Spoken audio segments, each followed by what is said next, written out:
morning everyone, welcome to Keeping It LCFC Drive Time. Now it's football related, it's not necessarily Leicester related at this point. This is something that I've just heard on the radio this morning, and this is one of them subjects that really irritates me. There's been the YouGov survey that's come out yesterday and all the stats, etc, etc. And what I want to talk about today is VAR. Now, it's something that I didn't want at all. It's one of the few things that I agreed with the ginger one from TalkSport on. I just didn't want it. I didn't feel like it was needed. I feel like the best thing for the Premier League would have been just improve the referees, improve the standard of refereeing, improve the standard of assistant refereeing, and just keep going on development of the current system, of the current referees we have. The technology system isn't ready. I mean, we've seen it used sporadically in the Cups last season. We've obviously seen it at the World Cup, where it was praised as being a success during the World Cup. But I just don't think that the Premier League needed it. I don't think the Premier League was ready for it. I think the way we've implemented it has been wrong. The rules do not fit the system, the technology system, with offside being a massive issue. If the margin of error for VAR is just under 20 centimetres and you're giving somebody offside by centimetres, and you can't guarantee that he's definitely offside, but they're trying to make a black and white decision out of a grey one. Now, until you've got technology that can freeze frame exactly when the contact's made with the ball, etc, etc, then you can't be 100% accurate with that. The second point about the offsides is offside was not a rule that was invented for millimetre offsides. It was invented to stop people standing behind the defensive line, kicking the ball over the top, being clean through on goal.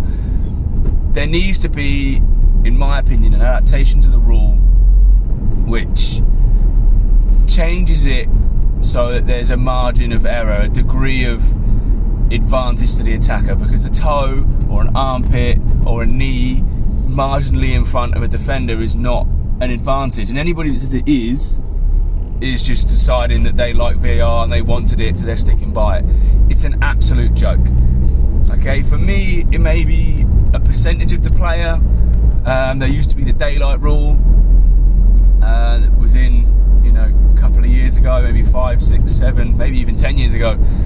But the daylight rule was in for a bit, that was okay. But for me, there needs to be a percentage of the player, 50% or more, or 60% of the attacker in front of the defender or more, in order for it to be given as offside. Because the current system is disallowing goals that shouldn't be disallowed. I mean, there's so many tight calls being made regarding offside that to me it's got a bit silly. It's ruining the game. And of the YouGov survey yesterday, 2/3 of football fans think it's ruined their enjoyment of football, and I can completely go along with that. I was surprised actually it wasn't more. But there will always be those that will back VAR in some manner. Now, I didn't get asked to vote in this survey. One of the questions was, would you keep VAR, would you scrap VAR, would you keep it with changes, would you keep it as is, etc, etc, etc. Now, if I had have been asked to vote, I probably would have voted for keep it with changes. Now, that's not because I want it, that's because I know that they're not going to get rid of it. Whether 100% of people that were questioned in that survey had voted for let's get rid of it, it would still be around. They wouldn't get rid of it because they've invested the money into it. They've got Stockley Park, they've invested in the money and getting their referees trained up to use it. VAR isn't going anywhere. They're never going to get rid of it. They've made that decision to keep it.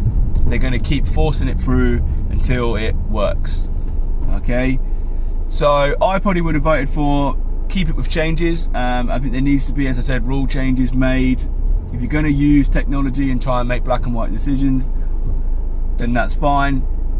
If you're still having the subjectivity decisions in terms of what's handball and what isn't handball, if you're going to have the attacker's rule as being if it touches a hand, it's handball, then surely you've got to go back to the defenders having the same rule. You can't have one rule for one and one rule for the other.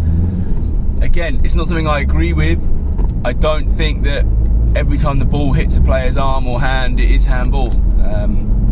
But you have to be, if they're going to use the technology, they're going to try and find a way of making it work, of making it do what they want it to do. So it honestly wouldn't surprise me if that was a rule change, which will mean there's a lot more penalties given. I feel there'll be a lot more decisions being made or penalties being given, etc, etc, and that's okay. We could probably just about stomach it because it would at least make sense. It would at least make an even, make a fair decision based on attackers and defenders. For me personally, I still think there has to be some sign of intent in a handball. I think that most people with common sense can see that. But at the moment, the reason that really got me going on this was the new Premier League chief executive, I can't remember his name, it's something Masters, came out with an interview saying that it's working, it's making decisions better, the game's improving because of it. And I'm asking myself, why are they lying to themselves? It doesn't work, it's not working, it hasn't improved the quality of decisions. If anything, it's made referees lazy because they're stopping. Are they refereeing with the knowledge that if they don't get it, someone will back me up, or someone will, at least I can blame VAR or say, well, look, back at Stockley Park they didn't think it was a foul, or back at Stockley Park they thought it was a penalty.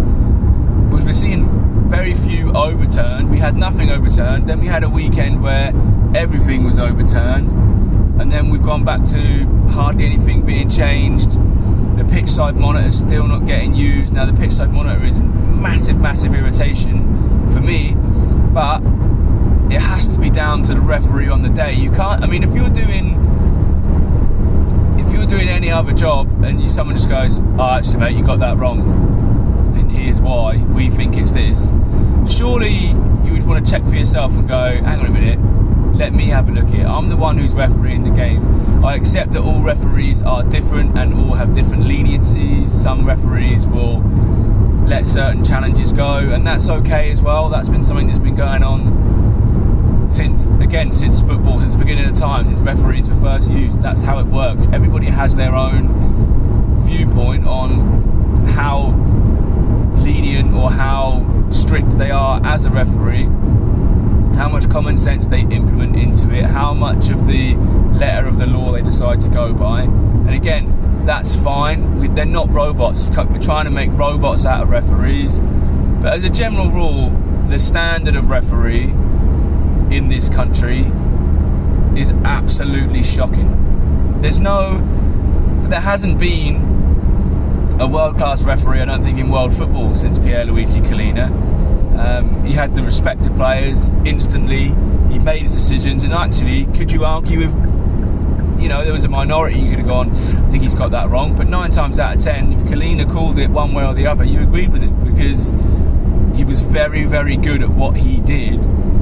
So, I think I've said this before, I would like to see the FA and the Premier League improve the standard of on-field refereeing through some sort of fast-track specialist refereeing course, or start it up as a career, open it up to, let's say, everyone. You get invited to do, if you want to do it, you get given a login to do a competency test, a real basic competency test where we can filter out certain individuals from that. You have to get over a certain mark to progress on to the next stage, the next stage, the next stage, until you have a pool of referees for, that would potentially could be top level referees, and then you train them and you give them support and you give them development opportunities and you give them the chance to referee at a good standard, rather than the current system where you pretty much got to start right at the bottom on a Sunday morning with lads. We've all heard the stories of referees, etc., being assaulted and being abused and not feeling safe and being felt under pressure to get games on or to make decisions because they are essentially on their own. As a referee at grassroots level, you don't have a team with you, you don't have 2 assistants who are there to back you up. The 2 assistants are probably subs from the other 2 teams or managers from the other 2 teams, and we've all seen it. Okay, we all know that certain decisions will be made by subs and other managers to benefit their team. Okay, it happens. I know it happens. I've seen it happen. I've been involved in games where I know it's 100% has happened. It's not a great way to bring up referees. Okay, now at Premier League clubs, in fact in professional clubs, if there's a lad who's talented or a girl who's talented, you bring them into your club and you start training them at a young age. You recognise it and you give them the best opportunity to succeed in terms of training, in terms of facilities, in terms of development, in terms of education. Why can the Premier League, especially the Premier League, with all the money that's floating around in the Premier League, how have they not made officiating a much more professional organisation? How is it still allowed to be run the way it is? How is it still allowed to be the same old faces doing the same old games? It doesn't, for me, it doesn't seem to be at the level of the Premier League. And the Premier League sets itself a very high standard, the quality of players, the quality of teams, etc. The level you have to be at to be a Premier League footballer in general is very, very high. Obviously we've all seen duds of players come through. It happens. But in terms of refereeing, I don't understand how it's not a more high quality system of developing referees, of bringing referees through, of backing them up, of getting them fast tracked away from. That's not to say that the grassroots system doesn't need top quality referees, because of course they do, but if you've got someone who has an aptitude for it, who shows a good level of common sense, who can make good decisions, there's every opportunity that that person will be totally put off of refereeing by one moment in a game, by one threat, by one, because they just think, do you know what, it's not worth it. The money in refereeing's not tremendous anyway.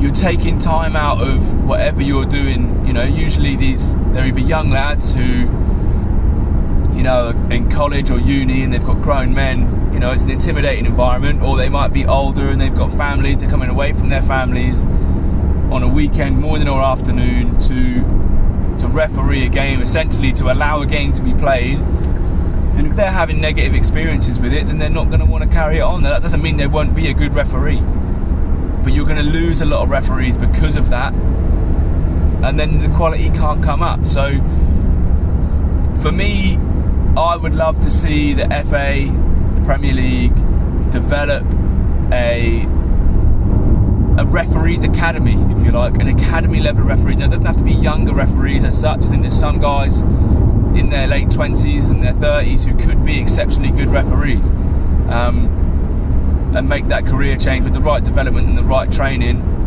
They could be exceptionally good referees and improve the standard of officiating in this country, and therefore improve the standard of the game.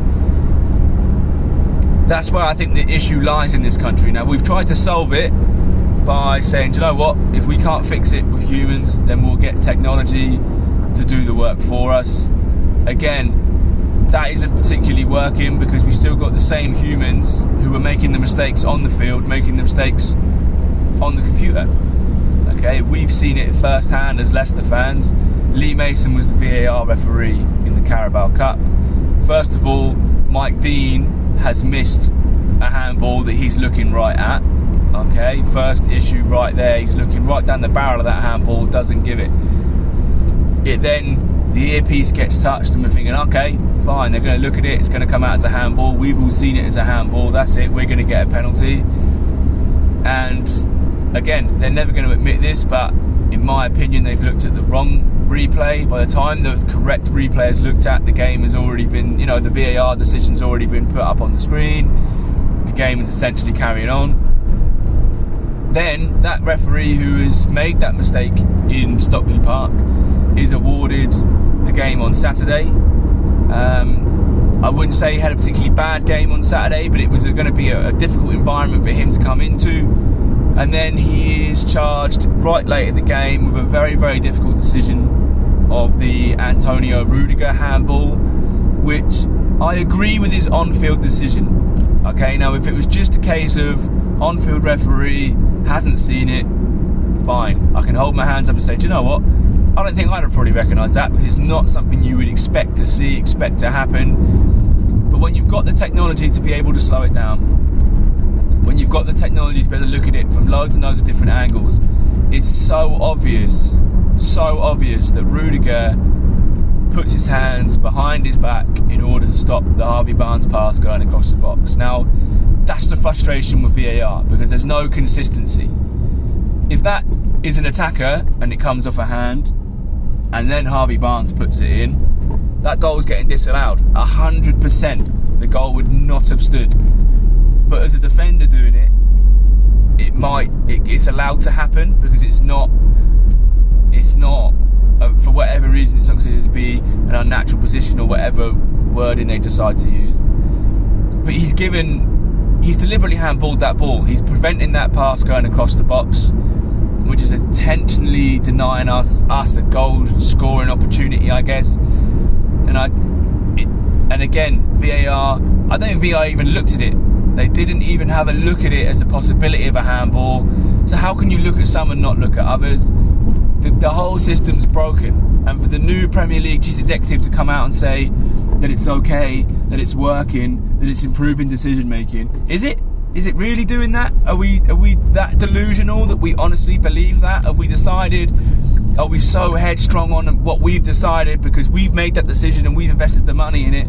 Are we that headstrong to believe that actually it's working? To lie to ourselves into thinking, you know what, that's actually right, this is working, let's just tell everyone it's still working and we're keeping it next season. And will there be changes? I don't know.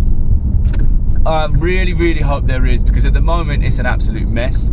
And the FA Cup one is another massive irritation. How can you have VAR at Premier League grounds, okay, and then not have them at other games? It's absolutely ridiculous. That's not fair. That's not a level playing field for everybody that's competing at that level of the FA Cup. Like, for example, if Shrewsbury score that goal in the home leg, it counts, because VAR wouldn't have looked at it and the linesman didn't give it. So it's a goal. But because it's at Anfield and VAR is in place, then the goal doesn't count. I always thought that rules were made so that they could be applied at all levels of the game, because the FA is not only responsible for the Premier League, it's not only responsible for the Football League, it's responsible for all football throughout this country via its regional FAs, via its little divisions. And at the moment, teams that compete in the FA Cup, which is essentially anybody can enter the FA Cup, and some teams start playing FA Cup games right at the start of the season. They're playing 2 or 3 games a week. They're playing round after round after round in the early rounds, and there definitely isn't any VAR there, which is okay. You can accept that. You can't implement VAR all the way down the league system, but to have it when the Premier League sides get involved, personally, I just wouldn't have it, because you can't make it a level playing field. You cannot make it a level playing field at any point if you have it at some grounds and not at others, especially when it comes down to a replay. When you've got it in the second leg of the replay, but you didn't have it in the first game. So for me, VAR has really been an issue for me. Like I said, I absolutely can't stand it. I didn't want to see it come in the first place. It's an absolute mess of a system. And then to hear this morning that he was 100% backing it and saying that it was working and improving decision making, it really irritated me, and I had to get it out there. So thanks for watching. Drop a thumbs up, subscribe if you're new, and we'll talk about some more stuff another time. See you later.